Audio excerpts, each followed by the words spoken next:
Muy buenas tardes, socios del saber. Sean todos bienvenidos al Seminario de Actualización en Investigación para Docentes, actividad científica y académica organizada por el Centro de Investigación de Ciencias Administrativas y Gerenciales, CICAC, dirigido por la doctora Cira Fernández de Pelecais, por el Centro de Investigación de Humanidades y Educación, CIE, dirigido por la doctora Sila Chávez, y la Cátedra Libre Dr. Rafael Belloso Yacín, adscrita al CICAC. Nos honran con su presencia el doctor René Aguirre Bracho, vicerrector académico de esta magna Casa de Estudios Superiores, el doctor Ender Carrasquero, decano de Investigación y Posgrado, doctora Cira Fernández de Pelecais, directora del Centro de Investigación de Ciencias Administrativas y Gerenciales, CICAC, y coordinadora de la Cátedra Libre, doctor Rafael Belloso Yacín, la doctora Sila Chávez, directora del Centro de Investigación de Humanidades y Educación, CIE, el doctor Jesús Andrós Wash, director del Centro de Investigación de Desarrollo Tecnológico y de Ingeniería, CIDETIU, investigadores, docentes, participantes, amigos todos. Una vez más, asistimos con mucho júbilo a la instalación y desarrollo de este magno evento científico, en función de lograr la excelencia académica de nuestra máxima casa de estudios, Universidad Privada Dr. Rafael Belloso Yacín. Escucharemos ponencias de investigadores vinculados con la temática que nos es pertinente. Bienvenidos todos. De inmediato escucharemos al doctor René Aguirre Bracho, vicerrector académico de nuestra casa de estudios y máxima autoridad académica presente en esta jornada, quien dará las palabras de bienvenida a todos ustedes, distinguida audiencia. Muy buenas tardes a todos.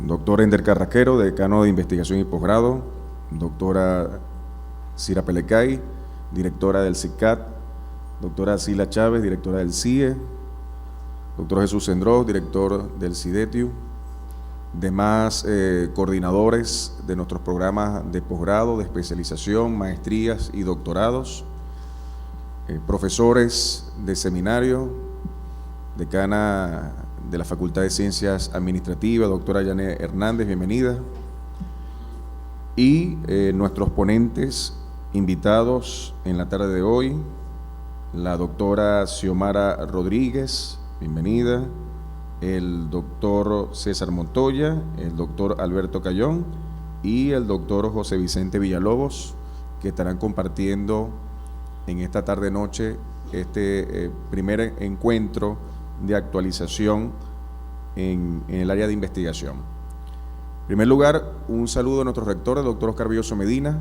está con nosotros acá en la universidad, y aunque ya lo tenemos caminando con bastón, obviamente este último piso del bloque G nos cansa a todos para subir, así que nos comunicó tanto a la doctora Cira Pelecais como a mi persona que le dijéramos unas palabras de bienvenida y, por supuesto, de compromiso con la actualización de nuestros posgrados. Y en eso quiero centrar mis palabras. Indiscutiblemente la universidad ha ido evolucionando con el enfoque que le ha dado a nuestros posgrados. Comenzamos con ese acompañamiento que tenemos de la investigación a través de los seminarios. Y ustedes muy bien lo saben, como profesores de esa área y algunos integrantes de los comités académicos de los diferentes programas, que originalmente los profesores podían ser de manera indiferente para cada uno de los seminarios. Luego tomamos la decisión que, en la medida de las posibilidades, el profesor que comenzara con una primera cohorte en seminario 1 se mantuviese hasta que sus participantes egresaran en tesis, quizá para mantener la continuidad y para evitar la diferencia de criterios que pudiesen existir entre un profesor de seminario y otro. Luego le incorporamos el Centro de Análisis Estadístico, el CAT, como una unidad de servicio para apoyo a la investigación, toda la reestructuración que tuvimos a nivel de los centros de investigación, y por supuesto esto es una constante transformación y evolución. No podemos quedar con la mera estructura, sino también hacer el cambio cualitativo del tratamiento de la investigación. Sigue existiendo el peligro eminente de terceras personas que tratan de penetrar los modelos de investigación de la universidad, sean como empresas simplemente que transcriben tesis, asesores externos, que tratan, entre comillas, de facilitarle el trabajo al maestrante o al doctorante, y muy por el contrario lo que hace es complicarle la vida. El propósito de estas jornadas es que por supuesto podamos unificar criterios, que nos actualicemos y que entendamos que ustedes como profesores de seminario son un eslabón muy importante del posgrado. La docencia dentro del posgrado, vamos a decir, está garantizada, pero la investigación se construye.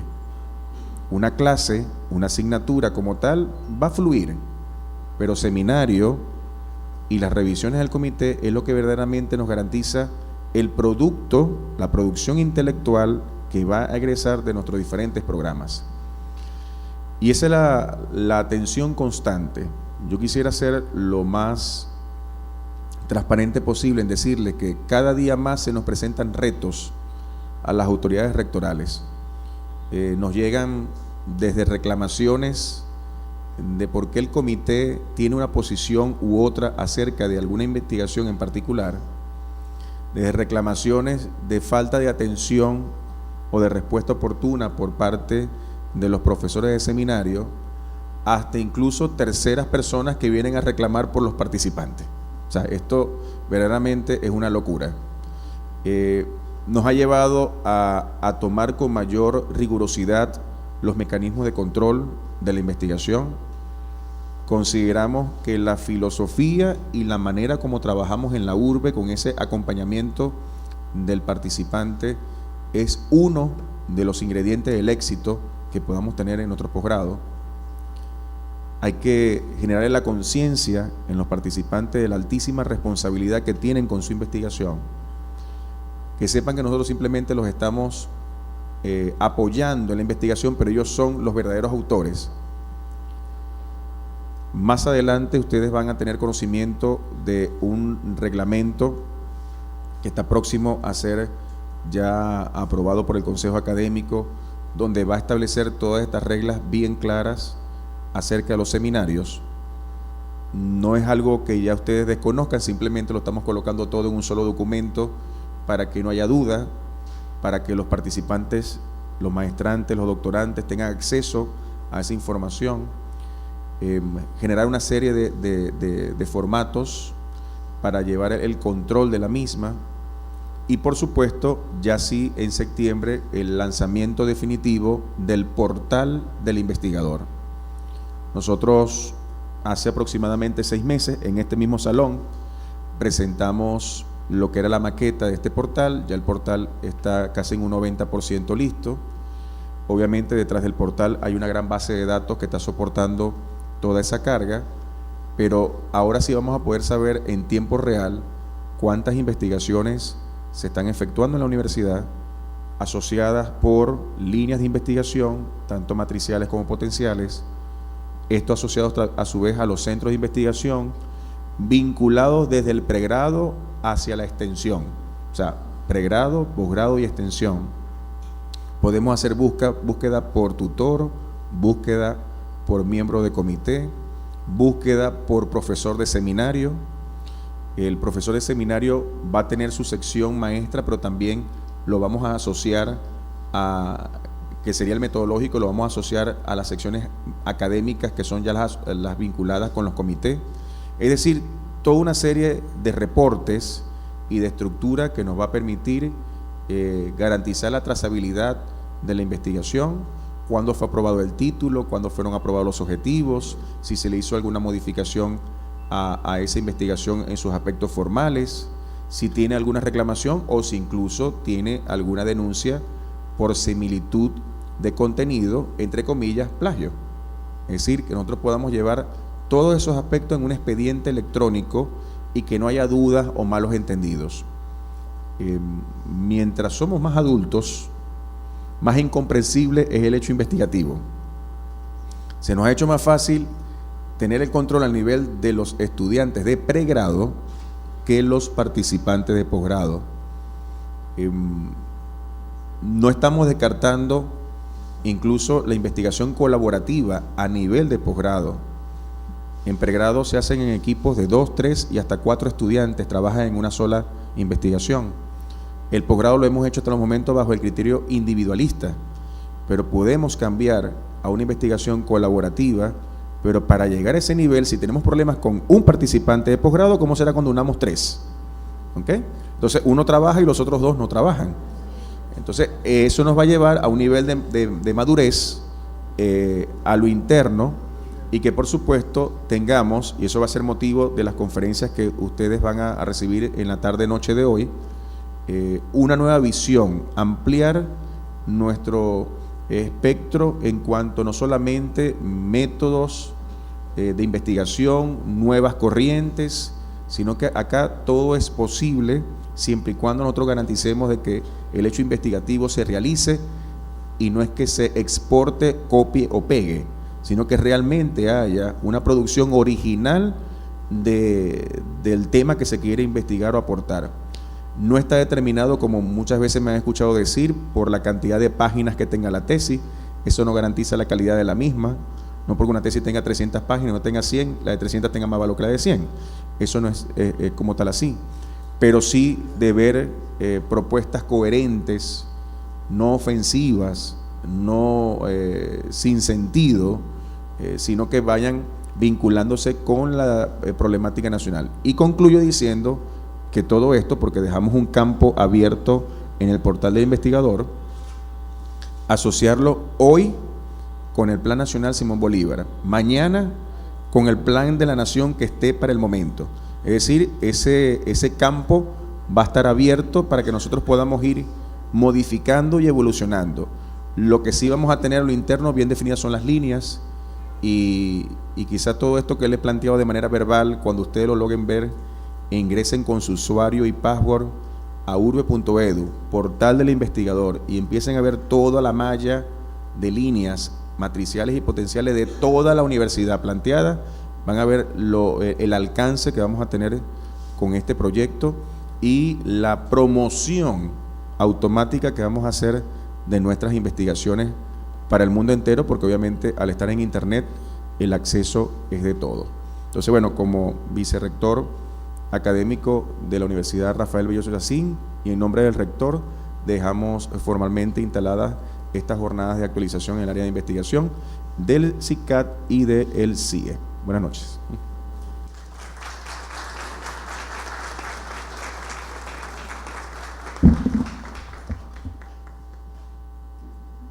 Muchas gracias, doctor Aguirre Bracho, por tan acertadas palabras que reflejan nuestro compromiso con la praxis académica en general y con la investigación y la ciencia en particular. Permítame darle la bienvenida a la doctora Yana Hernández Corona, decana de la Facultad de Ciencias Administrativas, y al doctor May González, decano de la Facultad de Humanidades y Educación. Seguidamente, el doctor Ender Carrasquero, decano de Investigación y Posgrado, procede a hacer la instalación formal de este evento académico.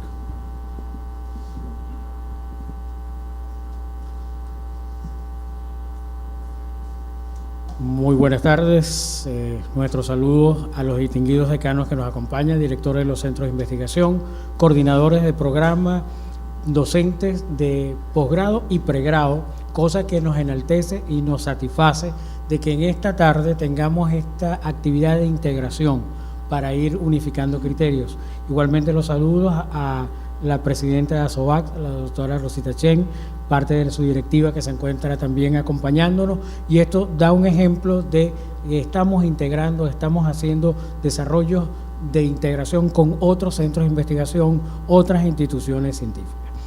No me quedan palabras de aperturar porque ya René, como vicerrector académico, lo ha hecho, pero sí quería dejarles una reflexión de verdad que debemos tener en cuenta en nuestra labor docente. Y encontré algo que de verdad nos permite un poco como reflexionar sobre por qué estamos haciendo investigación, por qué estamos dirigiendo a estudiantes hacia la investigación. Y quiero dejarles a través de esta pequeña lectura del doctor Severo Ochoa, quien fue un premio Nobel en el año 1943, premio Nobel de Medicina, y se hacía estas reflexiones y estas conjeturas. La posteridad ha sido siempre generosa con los fundadores de las escuelas.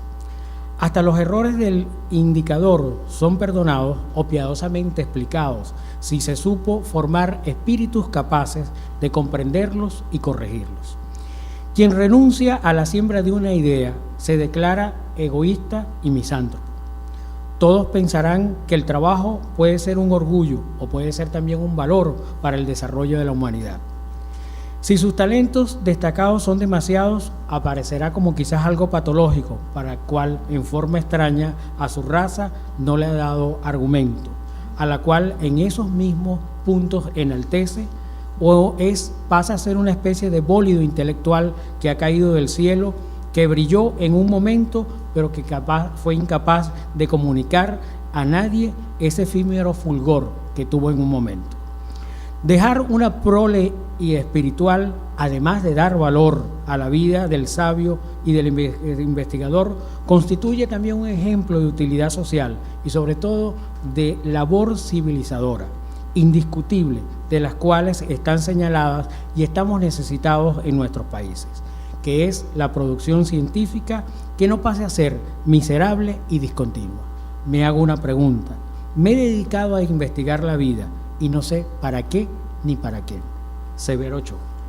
Yo creo que estas palabras enaltecen el trabajo que están haciendo ustedes, que es formar ese espíritu para la investigación, hacer que nuestros estudiantes desde pregrado hasta posgrado encuentren aquello que es la voluntad para hacer investigación, porque eso es un amor que nace, como bien decía una insigne profesora del Pedagógico de Caracas, Mariluz Carrero, es un gusano que se mete en el corazón y difícil sacarlo cuando entra.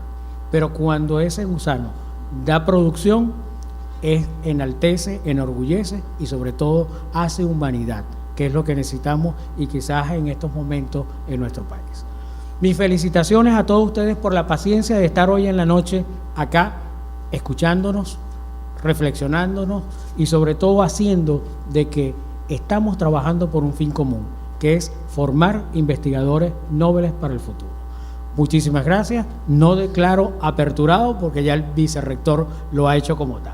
Muchísimas gracias y que sea muy enriquecedor esta actividad. Buenas noches.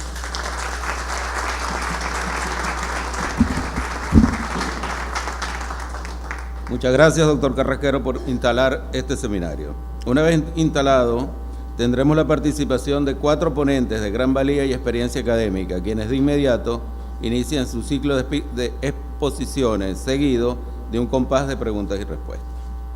En primer término tendremos al doctor José Vicente Villalobos, abogado en ejercicio desde enero de 1988 en las áreas de Derecho Laboral, Civil, Mercantil y Contencioso Administrativo, licenciado en Filosofía, especialista en Gerencia Financiera, maestría en Filosofía, doctor en Derecho, postdoctorado en Gerencia de las Organizaciones y en Gerencia de la Educación Superior. Docente investigador de la Universidad del Zulia, investigador adscrito al CONDES, investigador adscrito al Centro de Investigación de Ciencias Jurídicas y Políticas de nuestra Casa de Estudio, miembro del Comité Académico de la Cátedra Libre por la Paz y los Derechos Humanos, doctor Víctor Martín Fiorino, de la Universidad Alonso de Ojeda, coordinador del Diplomado en Bioética, Complejidad y Problemas Transdisciplinarios de la Ciencia y de la Tecnología, Facultad Experimental de Ciencias de la Universidad del Zulia, editor jefe de la revista científica Opción de la Facultad Experimental de Ciencias. José Vicente, adelante. Bueno, buenas tardes a todos. La verdad que muy complacido por la grata invitación que me hiciera la doctora Cira de Pelecais a participar en este novedoso y bien provechoso encuentro con investigadores y profesores de seminarios de investigación. Gracias a la profesora también Sila por su amable invitación.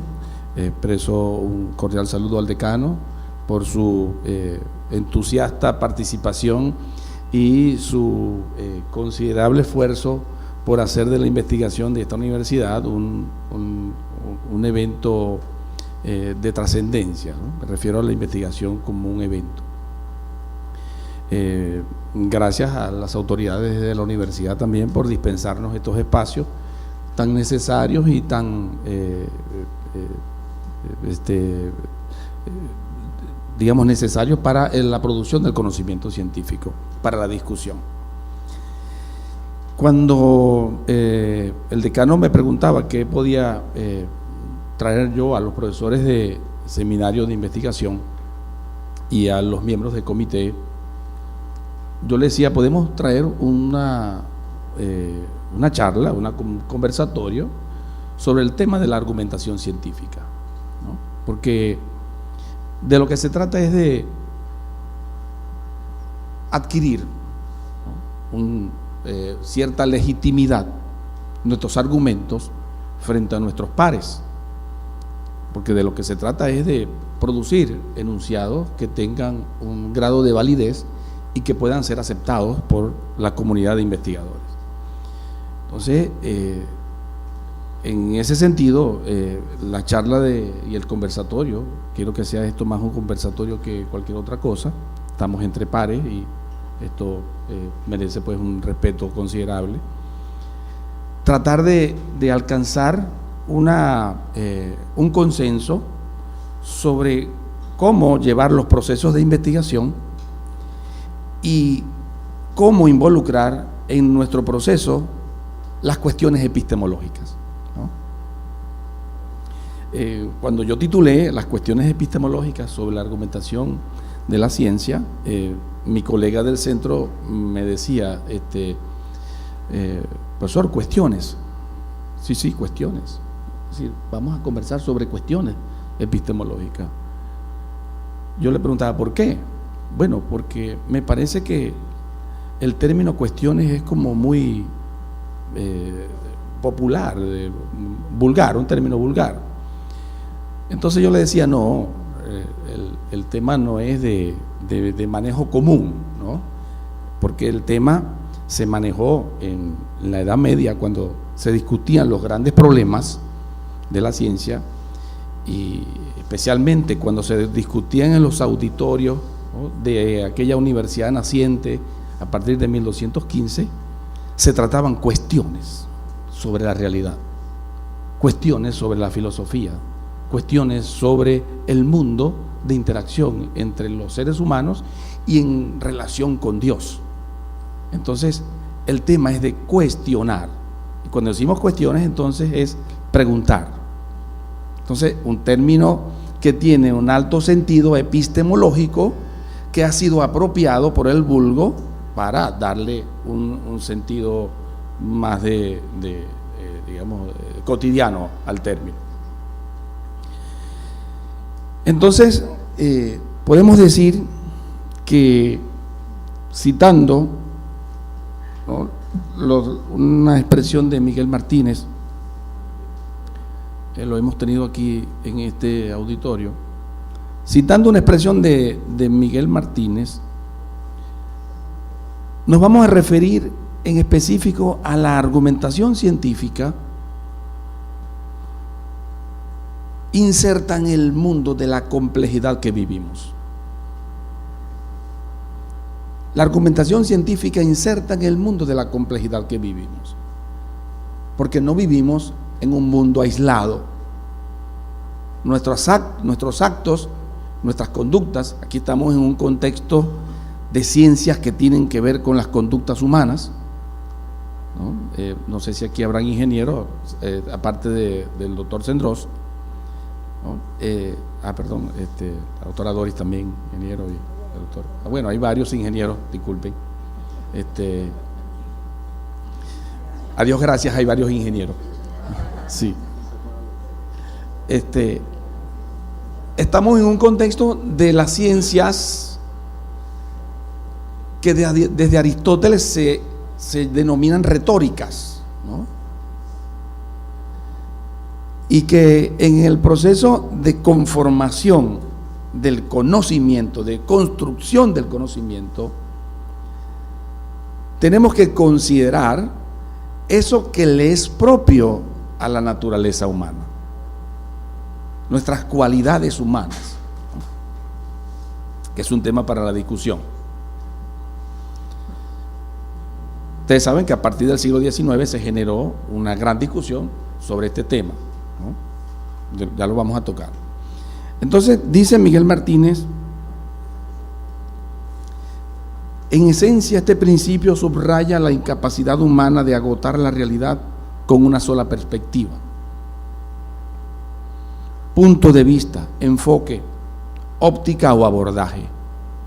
Es decir, con un solo intento de captarla, la descripción más vasta de cualquier entidad, sea física o humana, se lograría al integrar en un todo coherente y lógico los aportes de diferentes personas, filosofías, escuelas, métodos y disciplinas. Entonces viene a tono con las palabras del vicerrector académico, porque desde el 2007 yo le propuse a la coordinadora de doctorado de Ciencias de la Educación de aquel entonces que entre nosotros era posible la construcción de tesis de doctorado con más de un participante, porque sería bien interesante que una tesis sobre la función docente, ¿no?, una tesis elaborada por un abogado y un docente, y eso, el conocimiento que podría originar esta visión compleja, inter y transdisciplinaria del conocimiento, nos sumerge en una lógica muy diferente a la lógica reduccionista, lineal y separacionista de la ciencia moderna. Una lógica lineal que aprendemos, no sé si aquí hay más de uno que debió haber pasado por estudios generales de la Universidad del Zulia, ¿no? Y por ahí muchos levantan la mano y levantan el labio, la comisura se les arruga, ¿no? Se veían los cursos de lógica calculatoria y nadie tenía absolutamente idea para qué servía aquello. Y eso no era culpa de los estudiantes y tampoco era culpa de los profesores, porque los profesores estaban ahí porque les estaban pagando, ¿no? La universidad en Venezuela y en Occidente fue montada bajo una estructura lógica, bajo una concepción lógico-disciplinaria que hay que entender. Y es la razón por la cual, por ejemplo, hay departamentos aislados unos de los otros, ¿no? Por ejemplo, el departamento de matemáticas de la Facultad de Ingeniería de repente no quiere saber nada de lo que pasa en el departamento de biología de la Facultad Experimental de Ciencias. No hay integración, no hay comunicación. Se construye el conocimiento bajo lógicas aisladas, ¿no? Y ni decir de la Facultad de Ciencias Jurídicas, donde le teníamos tanta tirria a las matemáticas, y yo terminé estudiando lógica. ¿Qué te parece? Entonces, el tema es un poco reflexionar sobre la lógica de nuestro proceso de producción del conocimiento. ¿Cómo producir conocimiento? Y aquí tenemos varios programas de posgrado que son inter y transdisciplinarios. Por ejemplo, el de gerencia tributaria es un posgrado interdisciplinario. Por ejemplo, el doctorado de ciencia política al cual pertenezco es inter y transdisciplinario en su estructura, en su concepción curricular. Ahora, en su praxis académica y en su praxis de investigación es lo que tenemos que reflexionar. Tenemos que reflexionar hasta dónde llega nuestra lógica de construcción del conocimiento, partiendo de nuestra base, partiendo de los conocimientos primigenios para la generación de un conocimiento legítimo, aceptable por nuestros pares.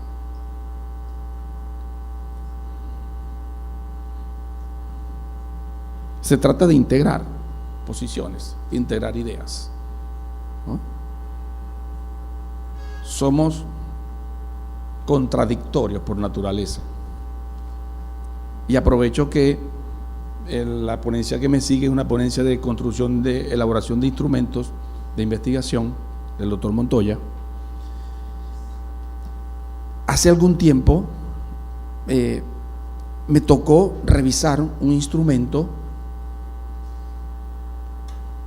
como árbitro, validador del instrumento,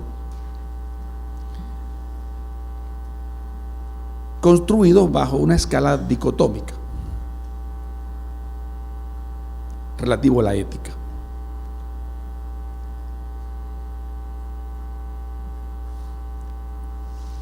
La idea de construir una escala de valores bajo dos únicas perspectivas en el comportamiento ético del sujeto, X que sea, creo que no solamente es incorrecto, sino que también es ilegítimo y que no se acopla a la verdad verdadera del sujeto investigado. Entre otras cosas, ¿no? Porque de repente es un buen padre aquel hombre, pero un pésimo maestro, o un buen compañero de trabajo, pero de repente es un paupérrimo amigo. Entonces, la conformación del conocimiento es un problema de discusión antes que de principio de autoridad. Es decir, un problema de argumentación. De allí el tema, entonces, el título de la ponencia. Se trata de construir argumentos y que, como dice Habermas, prevalezca el mejor argumento, basado en una realidad que observamos a partir de nuestros criterios, de lo cual vamos a ver ahorita en un segundo.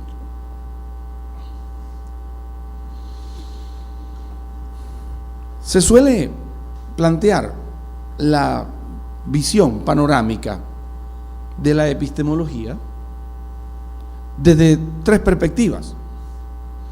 Una como justificación del conocimiento. Es decir, necesitamos justificar el conocimiento. ¿Cómo lo justificamos? ¿Cuáles son nuestras estrategias? ¿En qué nos sustentamos? Es un problema de argumentación. Es un problema que debemos discutir. Pero es un problema que debemos discutir junto con nuestros estudiantes, aquellos a quienes conducimos en la producción del conocimiento. Y del conocimiento en un contexto de posgrado. Yo les suelo decir a los estudiantes: mira, ¿qué tienes allí? No, esta es mi tesis, profesor. Entonces le dije: ¿y tú viniste al posgrado a hacer una tesis? Sí, profesor, yo vine al posgrado a hacer una tesis. Yo, bueno, te equivocas, tú no vienes a hacer tesis al posgrado. Tu tesis es un producto final, porque tú te vienes a formar como investigador en el posgrado. Y la tesis es solo, ¿no?, la punta del iceberg que sostiene tus conocimientos, que sostiene tu formación. Entonces, la concepción que podamos tener en la producción del conocimiento, en principio es una justificación. Debemos justificar el conocimiento desde nuestras propias perspectivas. De allí viene entonces la idea de paradigma de investigación, ¿no?, que muchos de ustedes o todos ustedes han considerado y tienen como un elemento, pues, importante para la generación del conocimiento. Pero esa justificación al mismo tiempo está marcada fuertemente por una lógica del conocimiento, que vamos a ver, por una lógica del conocimiento. Y les suelo decir a los participantes: la estructura de una investigación, más que metodológica, que ya lo es lógica. Tu tesis, tu investigación debe estar sostenida bajo argumentos lógicos, de manera que pueda ser sostenible, que pueda resistir los ataques argumentativos. Entonces, en estos días revisaba una tesis de doctorado en ciencias políticas que entre sus objetivos tenía determinar las políticas públicas del Estado en determinada área. Entonces yo le preguntaba al participante, mira, ven acá, tú eres ministro. ¿Por qué, profesor? Pues los únicos que pueden determinar las políticas públicas en este momento, en cualquier área que sea, son los ministros junto con el presidente. Vaya usted por delante.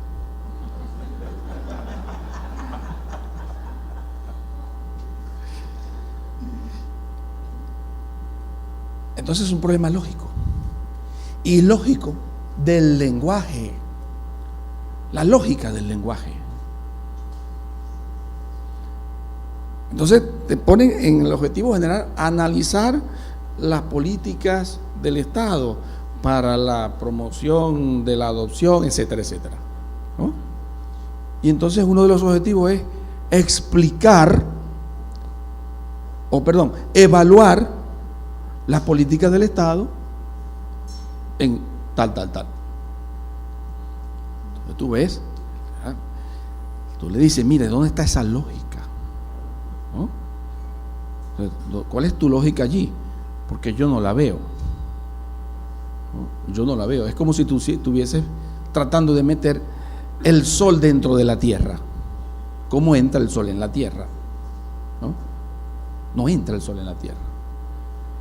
Entonces tenemos que revisar junto con nuestros estudiantes, nuestros participantes, la lógica del conocimiento que está en su estructura mental para llevar. Son detalles, pequeños tips que le van dando al participante y que le permiten, ¿no?, alcanzar un nivel desde la simplicidad del conocimiento. Porque entonces el otro problema que tenemos es que creemos que como estamos haciendo una investigación científica, lo más seguro es que esté sometida bajo los cánones de los jerarcas de la ciencia. Entonces el otro día me decía un participante, profesor, pero es que esta tesis está bajo el modelo metodológico URBE.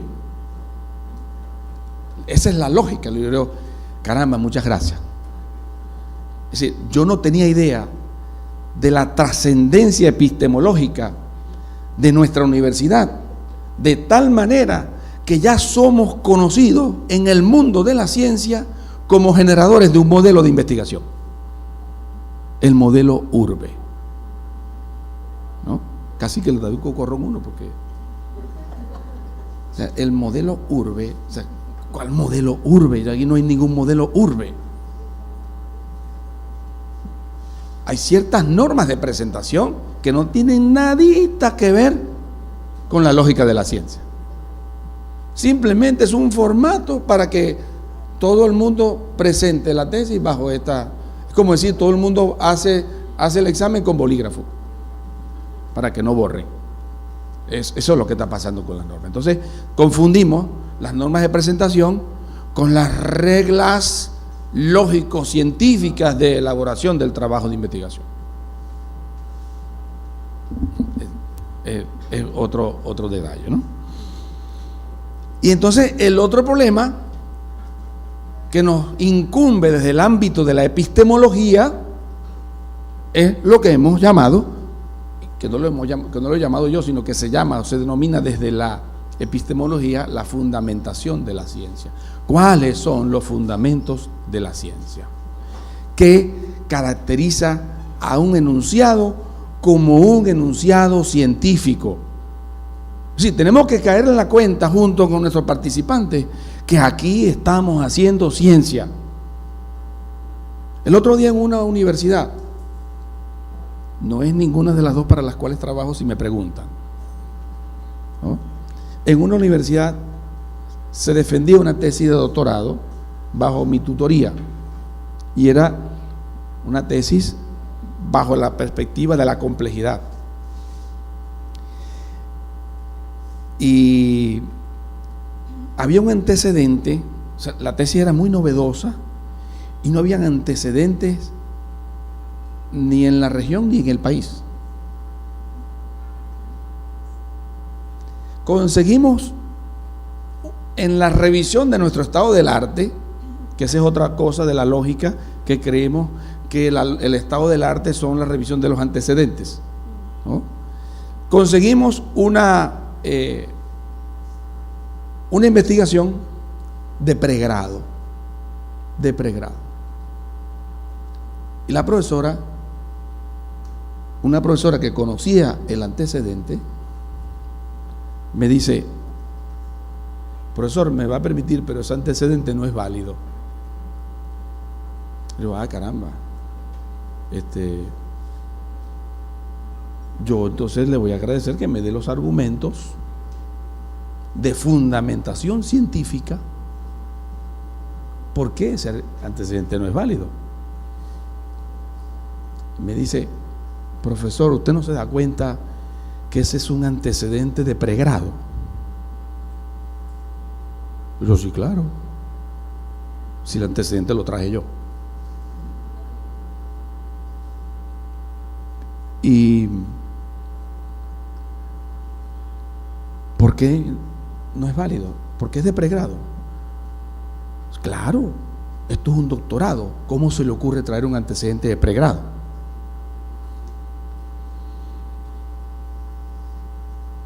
Entonces yo le devolví la pregunta: profesora, permítame hacerle una pregunta con mucho respeto. ¿Usted es tutora de pregrado? Sí. ¿Y usted, profesor? Yo también. ¿Y usted en pregrado no aplica el método científico para las tutorías de su pregrado? No aplica el método científico. Porque si usted no aplica el método científico, entonces imagínense a dónde va a parar la Facultad de Ingeniería de todas las universidades, las facultades de ciencia, que porque son de pregrado no se admiten los antecedentes en el nivel de doctorado.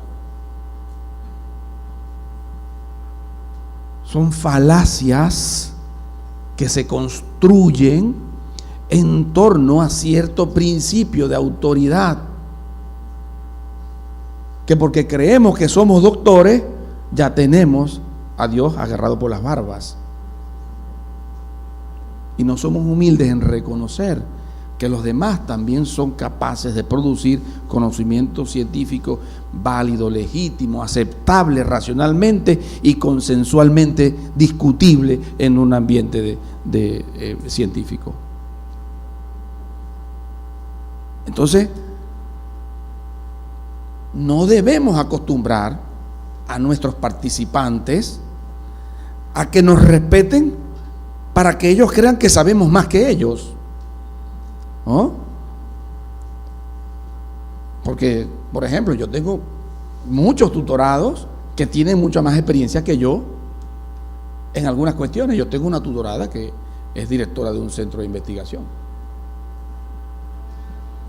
y conoce, sabe, tiene argumentos.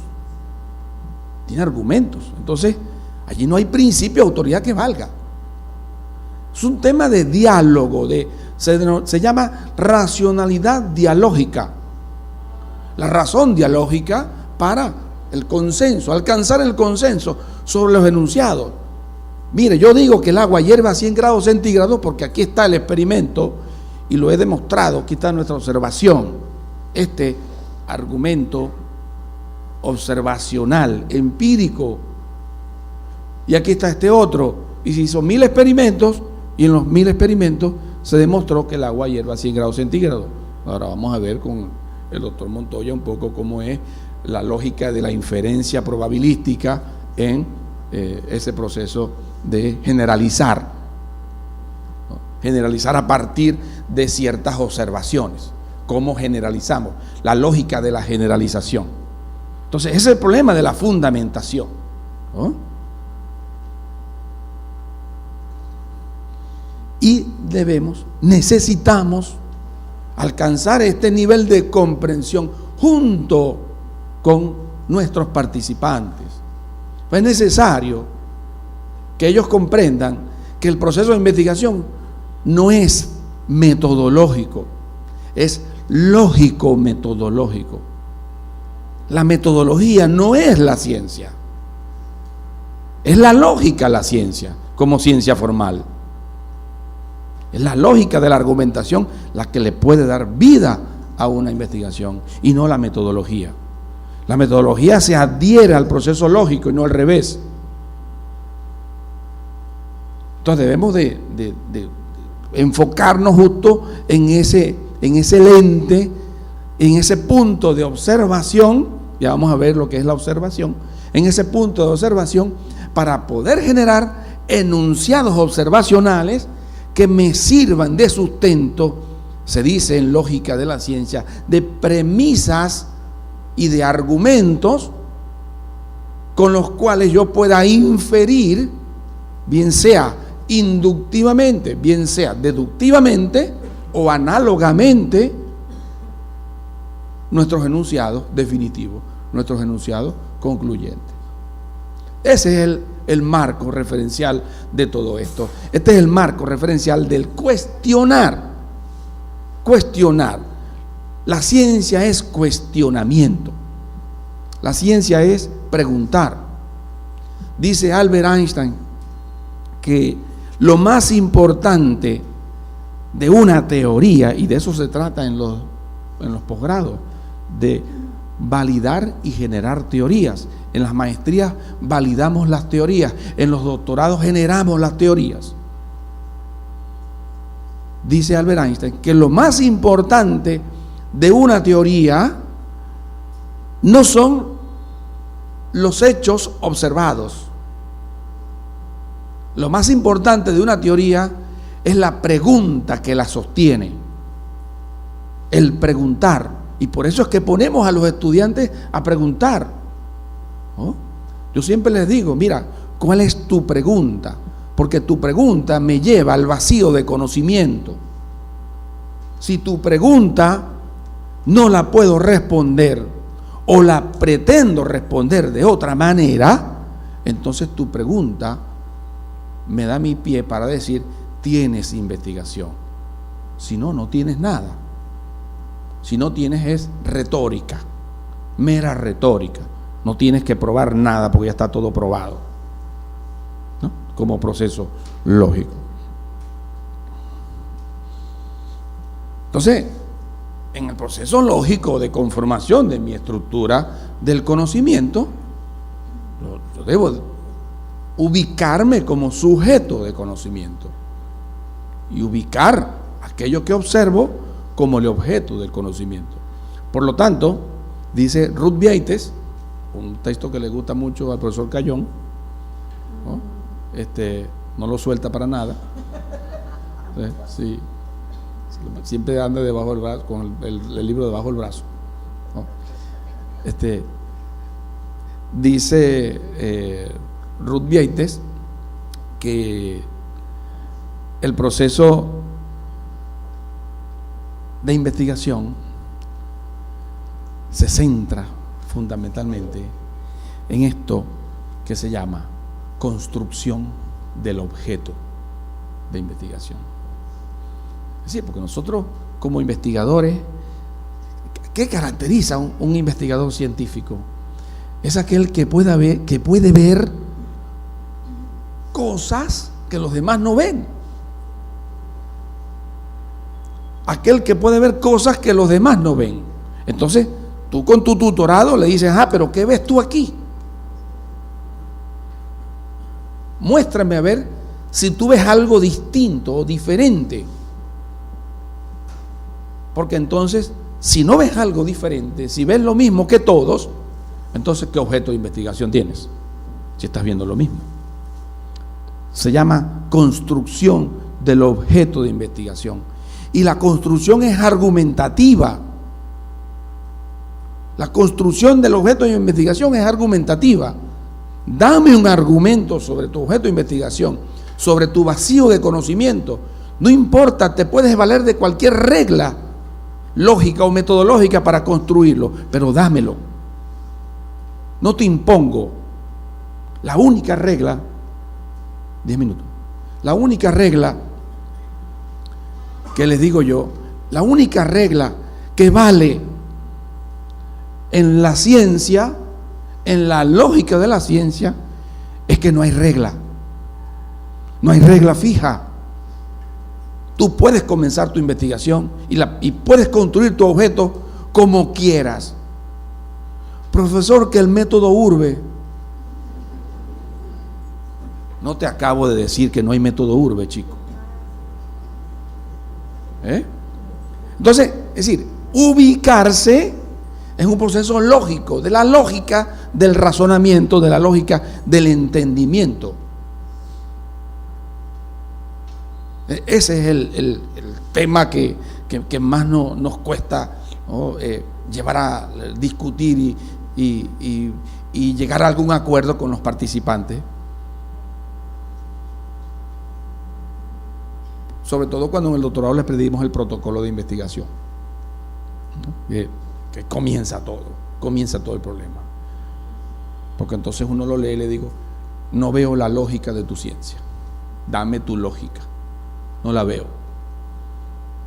Más allá de cualquier regla metodológica, tú tómate cualquier regla metodológica, cualquiera. Todo lo que necesitamos es una justificación lógica. Dame la lógica de tu conocimiento. Entonces, en ese sentido, estamos en un contexto, ¿no?, entre personas, entre humanos, ¿no? Este es el Centro de Investigación de Ciencias Administrativas y Gerenciales, CICAG, y el Centro de Investigación de Humanidades y Educación y Ciencias de la Comunicación, ¿no? Estamos en ese contexto, es decir, conductas humanas. Entonces necesitamos ver, construir y validar teorías en las ciencias humanas. De eso se trata, ciencias humanas. Ahora, ¿cómo observar, ¿no?, la ciencia, o cómo observar la realidad en el contexto de las ciencias humanas? Ya hablamos de esto. Entonces llegamos al problema de la observación, a la lógica de la observación.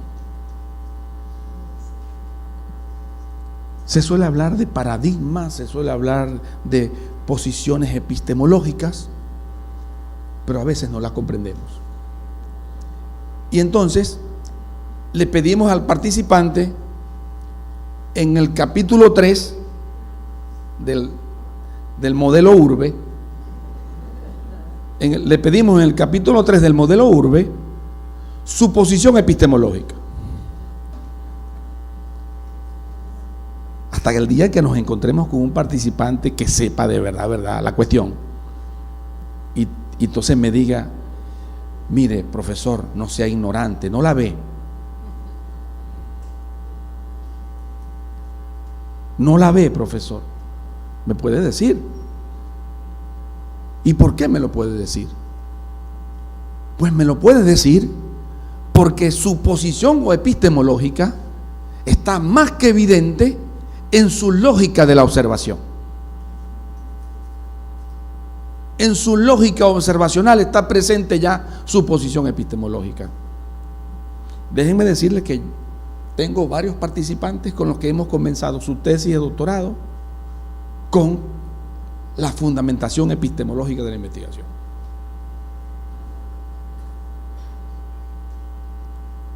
Porque a mí el reglamento de Urbe, todo lo que me pide es, como tiene amplitud total de métodos y de paradigmas, me pide generar teoría en la tesis de doctorado. Entonces genero la teoría desde mi propia lógica. Y mi lógica comienza por mi concepción epistemológica en la observación del objeto de estudio para poderlo construir y poder obtener así una investigación. Poder elaborar los objetivos a partir de mi lógica observacional. Entonces la lógica observacional es importantísima y creo que debemos hacer hincapié en ese primer momento de nuestro encuentro con los investigadores, que son los estudiantes de posgrado, no tratarlos de alumnos, tratarlos de pares, de colegas, porque que están comenzando a aprender investigación, en el caso de las maestrías, pero en el caso de los doctorados son colegas investigadores ya, pues tienen un título de maestría. Entonces hay un respeto, ¿cómo no?, de profesor-alumno, pero es que no son alumnos, son participantes y tienen un conocimiento al menos esencial o fundamental o primigenio de su idea, ¿no? Dice Catalina Weinerman. Catalina Weinerman es, para los que no la conocen, una socióloga de la Universidad de Buenos Aires, la socióloga de la Universidad de Buenos Aires que se formó con Gino Germani. Gino Germani fue un sociólogo italiano que vino a Argentina a estudiar, migró hacia Argentina y se radicó pues en la ciudad de Buenos Aires en la Facultad de Filosofía, y era profesor de filosofía, pero no había escuela de sociología. Entonces Gino Germani fundó la escuela de sociología y es fundador de la escuela de sociología de la Facultad de Sociología de la Universidad de Buenos Aires. Eso es mucho decir, ¿no? Catalina Weinerman se formó directamente con Gino Germani, y dice Catalina Weinerman y Ruth Sauto en un texto que se llama La trastienda de la investigación, que les sugiero que lo busquen porque es un texto de primera mano para comprender la naturaleza de nuestra actitud como investigadores científicos sociales, de nuestra naturaleza como investigadores de las ciencias sociales y humanas, que los estudiantes de maestría les es muy propio que no tengan tema de investigación. Pues entonces los estudiantes de maestría se adosan a un docente en su línea de investigación, quien les provee y les suministra su tema de investigación. Y cuando decimos su línea de investigación, es que decimos que es un profesor que tiene publicaciones, que tiene textos, que tiene todo un trabajo de investigación al cual las personas se suman en su proceso. Entonces, el de doctorado, cuando llega al doctorado, pues lo menos que hay que imaginarse es que ya trae tema de investigación. Trae tema de investigación. Y yo les suelo decir en la primera clase de seminario 1 del doctorado, les digo, no emprendan un proyecto de investigación en un terreno en el que ustedes no conozcan nada. Hay que emprender un proyecto de investigación que tú conoces, a menos que sea una investigación exploratoria, pero en un posgrado tú no vienes a hacer una investigación exploratoria. El tiempo te mata. El tiempo te mata. Tiempo. 2. Entonces, quiero quedarme aquí en este pequeño, porque a mí me habían dicho que era 1 hora antes. Sí. Y preparé una charla para 1 hora. Bueno, siempre tengo que pelear con ellos porque siempre están. Sí. Entonces, nuestro problema fundamental, me voy a quedar allí en el problema fundamental, que es el problema de la observación. No hay investigación sin observación. Por lo tanto, es lo más básico y fundamental y principal que tenemos que tener en cuenta en nuestros estudiantes. Entonces, no le podemos pedir en el capítulo 3 su posición epistemológica, porque si no tiene claridad epistemológica en su observación, entonces ya la tesis comienza cojitranca. O sea que cojea de una pierna, cojea de una tranca, ¿no? Ya comienza nuestro problema. Es decir, porque si no le damos indicativos o formación a nuestros participantes salud epistemológica, si no tenemos formación epistemológica, entonces nuestra visión será una visión sesgada y carente de sentido epistemológico. Y eso es muy grave que pase una tesis de doctorado. Que la tesis es positivista. Chévere, muy bien, tu tesis será positivista, pero reflexióname desde un principio en tu observación, cómo observas tú el objeto de estudio, cómo lo observas. Tiene que quedar evidente cómo lo observas y declárate en tu observación. Y luego vas construyendo y vas sustentando y vas fundamentando todo el proceso a partir de ese primer momento, que es el momento de observación, ¿no? Yo los quiero invitar para otra ocasión, porque se me acabó el tiempo. Y entonces,